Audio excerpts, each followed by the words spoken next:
जाके रियलाइज हुआ है कि मेरी मम्मी मुझे पीटती नहीं थी, मुझे ससुराल के लिए प्रिपेयर करा दी थी।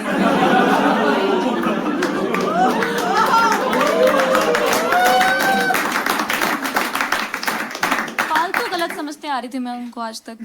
मेरे को ना मम्मी ने हर तरह से प्रिपेयर करा दिया है शादी के लिए, मुझे हर चीज़ सिखा दी है। जैसे मेरी मम्मी ने मुझे सिखाया है कि तू जब ससुराल में जल रही होगी ना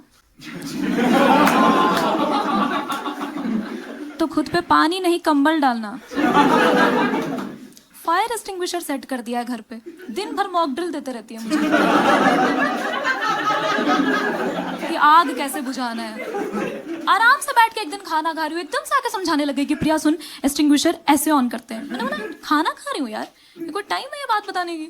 मेरे भाई की ना अभी अभी नौकरी लगी और मेरे घर वाले परेशान हो गए हैं कि तुझे जॉब भी संभालना पड़ता है, घर भी संभालना पड़ता है, तो एक काम कर शादी कर ले, पत्नी आएगी घर संभाल लेगी। मैंने बोला पत्नी घर संभालती है क्या? मैं भी पत्नी से शादी करूंगी फिर।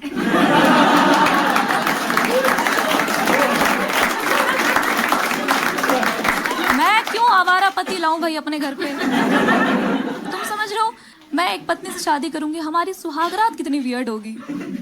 मैं उसका घूंघट उठा रही हूँ, वो मेरा घूंघट उठा रही है, पूरी रात चुगली करके बिता देंगे।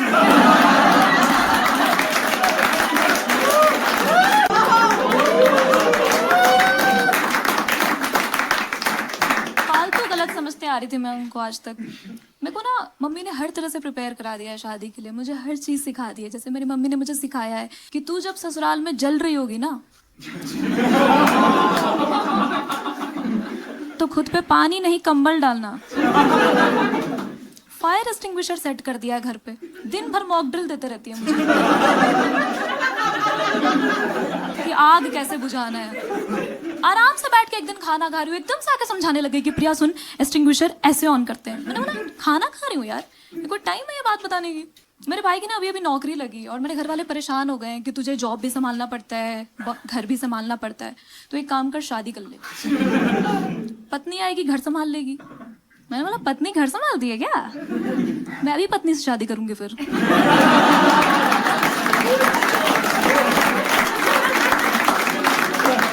मैं क्यों आवारा पति लाऊं भाई अपने घर पे? तुम समझ रहे हो? मैं एक पत्नी से शादी करूंगी, हमारी सुहागरात कितनी वियर्ड होगी। मैं उसका घूंघट उठा रही हूँ, वो मेरा घूंघट उठा रही है, पूरी रात चुगली करके बिता देंगे।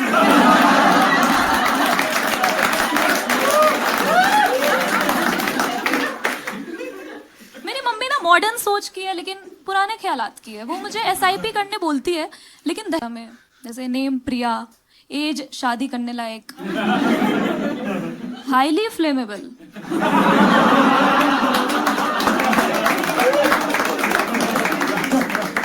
ये सब चीजें कौन डालता है भाई बायोडाटा में? उन्होंने मेरे बायोडाटा में मेरी जॉब प्रोफाइल ही नहीं डाली, मेरी जॉब के बारे में बताया नहीं। मैंने पूछा था कि उनसे कि आपने मेरी जॉब के बारे में क्यों नहीं बताया? कहते हैं हम नहीं चाहते तेरी सैलरी देख के लड़के वाले को ईर्ष्या हो। मैंने कहा 25,000 की सैलरी देख के ईर्ष्या ने घृणा होती है।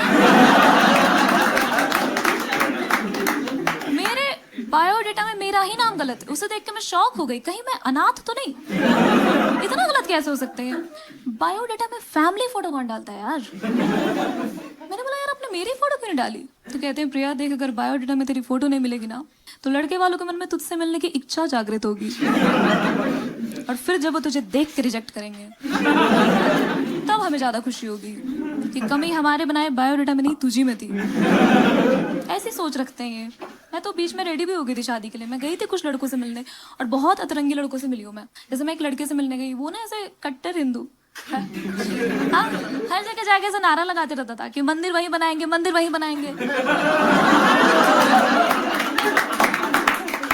वो खुद किराए के मकान में रहता है,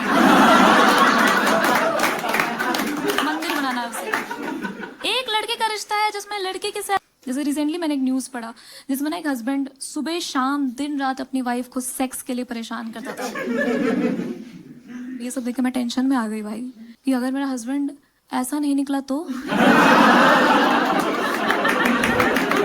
तो ऐसा ही चाहिए। मैं देखा है, मैंने बहुत डोमेस्टिक वायलेंस भी देखा है कपल्स के बीच में। मैंने अपने मम्मी पापा के बीच में बहुत लड़ाइयाँ देखी हैं, बहुत लड़ते थे वो, बहुत ज़्यादा। एक बार उन्होंने लड़ाई शांत कराने के लिए ना एक ज्योतिष को दिखाया। ज्योतिष ने उनको नकली कछुआ दिया कि इसको घर पे रखो, घर में शांति आएगी। दूसरे दिन मम्मी ने उसी कछुए से पापा का सर फोड़ दिया। इतना लड़ते हैं ये। मेरे घर वालों के ना बहुत सारे टर्म्स एंड कंडीशंस है भाई शादी कराने को लेके, जैसे कि लड़का हिंदू होना चाहिए, हिंदू में भी ब्राह्मण होना चाहिए, ब्राह्मण में भी हम जिस टाइप के ब्राह्मण है उसी टाइप का ब्राह्मण होना चाहिए। तो अब तो ऑप्शन में सिर्फ मेरा भाई बच गया है। उसमें भी उन्होंने कंडीशंस लगा रखे हैं, जैसे कि लड़के की सैलरी भी अच्छी होनी चाहिए, लड़के की फैमिली भी अच्छी होनी चाहिए। तो अब तो मेरा भाई भी नहीं बचा।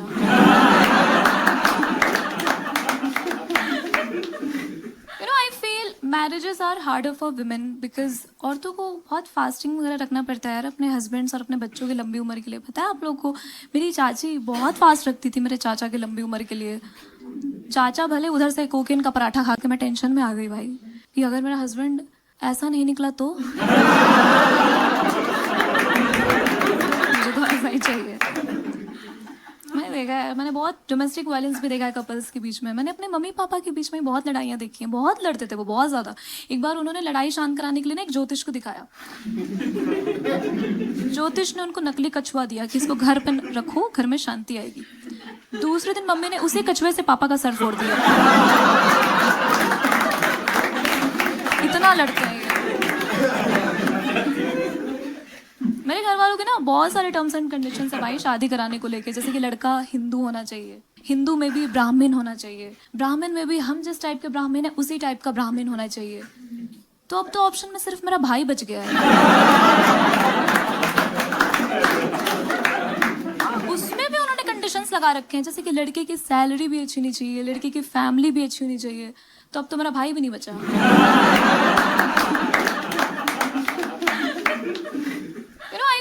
Marriages are harder for women because औरतों को बहुत फास्टिंग वगैरह रखना पड़ता है यार अपने हस्बैंड्स और अपने बच्चों की लंबी उम्र के लिए। पता है आप लोगों को, मेरी चाची बहुत फास्ट रखती थी मेरे चाचा की लंबी उम्र के लिए। चाचा भले उधर से कोकेन का पराठा खा के आ जाएं, लेकिन ये रोज फास्ट रखती थी भाई। अब गुजर गई, अब इस दुनिया में है ही नहीं, वो रखते हैं। अब हम तीनों अमर हैं, मैं, मेरा पति और हमारी गरीबी। बहुत टफ रहा है शादी औरतों के लिए, बहुत पुराने ज़माने से।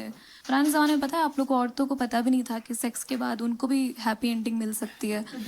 पता है आप लोगों को ये बात? ऐसा लग रहा है आप लोगों को भी अभी पता चला है। नहीं पता था औरतों को, उनके लिए बच्चे की डिलीवरी हैप्पी एंडिंग होती थी भाई। बहुत खराब समाज है। मेरी मम्मी ने कोई कसर नहीं छोड़ी मुझे आइडियल बहू बनाने के लिए। मुझे बचपन से ही ट्रेनिंग दे रही है कि तू जब ससुराल जाएगी ना, कभी भी अपने सास ससुर और अपने हस्बैंड पे आवाज़ उठा के बात मत करना। वो जो भी बोले चुपचाप सुन लेना। बाकी के बच्चे जा रहे पब्लिक स्पीकिंग क्लास में, मेरी मम्मी मुझे पब्लिक लिसनिंग क्लास में भेज रही है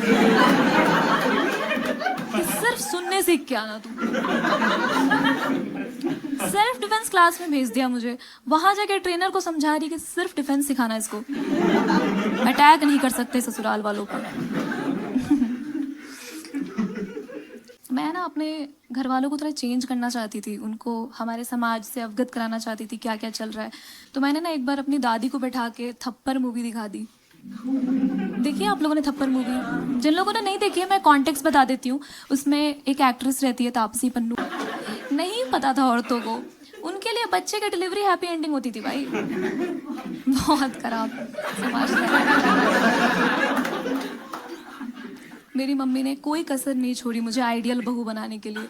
मुझे बचपन से ही ट्रेनिंग दे रही है कि तू जब ससुराल जाएगी ना, कभी भी अपने सास ससुर और अपने हस्बैंड पे आवाज़ उठा के बात मत करना।